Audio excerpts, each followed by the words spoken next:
Welcome back to another episode of the Ferris Sports Update. I'm your host, standing in for Rob Bentley this week, Harrison Watt. In the Ferris Sports Update, we'll catch up with Bulldog tennis coach Mark Doran, as well as CCHA Rookie of the Year Bradley Merrick for Ferris State Hockey, but joined first by Ferris State Softball head coach Kristin Janes. Coach, thanks for joining us. Thank you for having me. I know before we went on, you said you feel like the season's been going on for a long time already. Obviously haven't had much luck playing up here yet with the cold weather, but you guys got off to a good start, playing some different players down in Florida on a long trip, just getting in a lot of innings for pitchers that might not see quite as many the rest of the way. How do you feel about the way things have gone so far? We have played a bunch already, and you wouldn't think mid to late March we would have, but we've gotten to take some trips to Chicago, down to Nashville, and then our big long one finally once again down to Florida. And it's been really great to start a full season again, because obviously with 2020 being cut short and an abbreviated season in 2021, it's been great to finally get back into the normal groove of things. We've had a good start. We've gotten to put a lot of different players into our lineup, mix things up, and a lot of the new ladies being able to get some time and kind of figure out where all of our puzzle pieces are going to fit. So you talk about some of those puzzle pieces. One of the things when I talked to your volunteer assistant, Ian Janes, he brought up your lineup. It's got quite a bit of power in it when it gets going. Maybe talk a little bit about the way you guys have swung the bats early on. Yeah, we have done phenomenal swinging the bats, and that's sometimes something that starts out slow. And they have really been aggressive, early in the season, but early in the ball games, early in counts, and especially the top of our order. But we're really starting to get production 1 through 9, with the power. And it's from our right-handed and left-handed hitters. Quite a few doubles, triples, and we're doing pretty well with those home runs so far as well.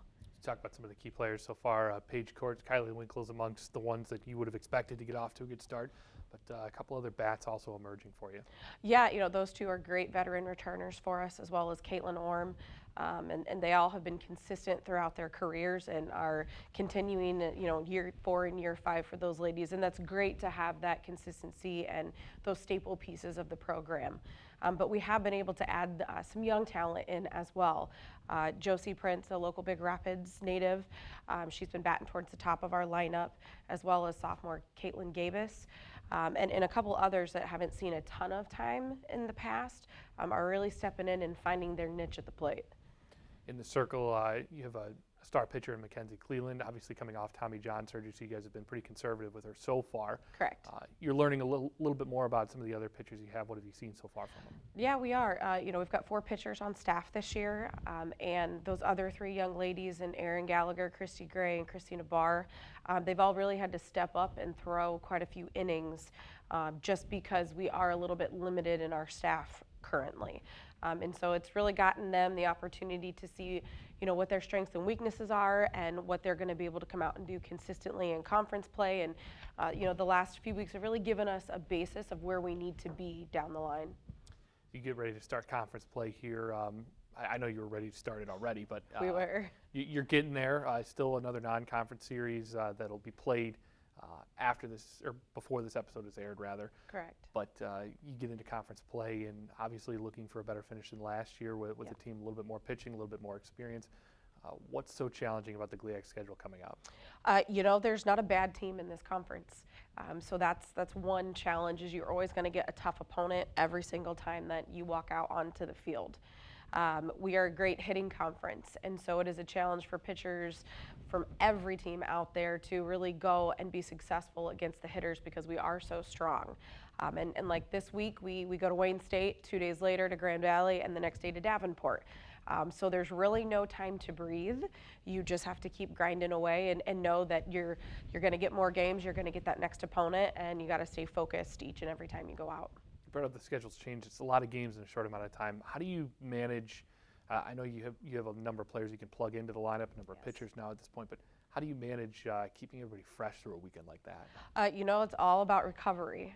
So that's what we talk to the girls. What they do on the field and off the field are equally as important. So, the sleep and hydration and good nutrition and being able to recover quickly is what allows the girls, to have that longevity, but over such a short period of time.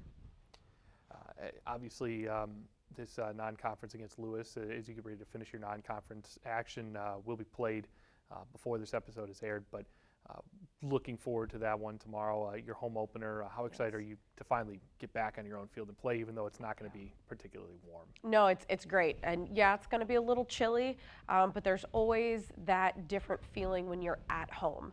And we play on one of the nicest fields that we will see all year.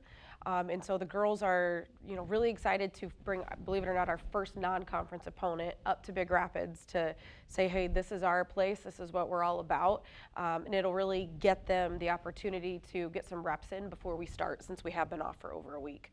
You mentioned that you are playing on one of the nicer fields that you are going to play on, and brand new last year. What did you maybe learn about the new surface and its artificial infield and natural outfield, so a little bit of difference there, but what did you maybe learn about playing on your own field last year? I think that is a huge home field advantage. One, it's a very large field, one of the biggest you're going to find in the NCAA. Two, going from a natural surface to a turf, infield, different hops, different bounces. The ball you have to read a little bit differently, and we do that day in and day out, and the girls are very comfortable, and so I think that gives us a pretty big up when it comes to other teams coming in. You mentioned one of the biggest ballparks out there. Obviously, as a Tigers fan, we're used to fences being pretty far out there. Right. How does that play, particularly for the pitchers here in Big Rapids? I think it's great because it is, as you said, a pitcher's ballpark. So you do generally have a little bit more wiggle room for, oops, I missed a pitch, just because they'll stay in the yard a whole lot better than they will at other facilities. We also, though, have the team that covers ground very, very well. And so with the speed and the athleticism, the talent of our outfielders, balls can get hit deep, but we have the ability to go track those down and get those outs. And so, it really caters to us. Then on the offensive side, we have a lot of speed as well. So, in other facilities where something may be a single or a double, we can leg those out into triples. As you look forward here to the Gliac schedule, you said no bad teams in the conference. Yeah. You guys aren't either. If there's one thing that you guys have to do well all season long that could lead you guys back to the top of the conference, what is it going to be for you? Just consistently playing all three sides of the ball. So bringing that aggressiveness that we have had on offense, bringing the consistency, and bringing that great pitching all the time. So, having all three sides firing on all cylinders, that's really what is going to give us the best chance to be at the top of this conference. A lot of experience back as well for you. Last one for me here, but what does it mean just to have a lot of experience going into this schedule? That's a bit of a gauntlet. I think it's huge because our freshman and sophomore classes have never played a full season at Ferris. And so I think that's huge in those older girls understanding what it takes to get through that long gauntlet of a season and to get through it successfully. And their actions are really what help show and lead the underclassmen into, being successful themselves. Well, Coach, thanks for joining us here today on the Ferris Sports Update. Thanks for having me. When we come back, we're talking Bulldog tennis with head coach Mark Doran on the Ferris Sports Update.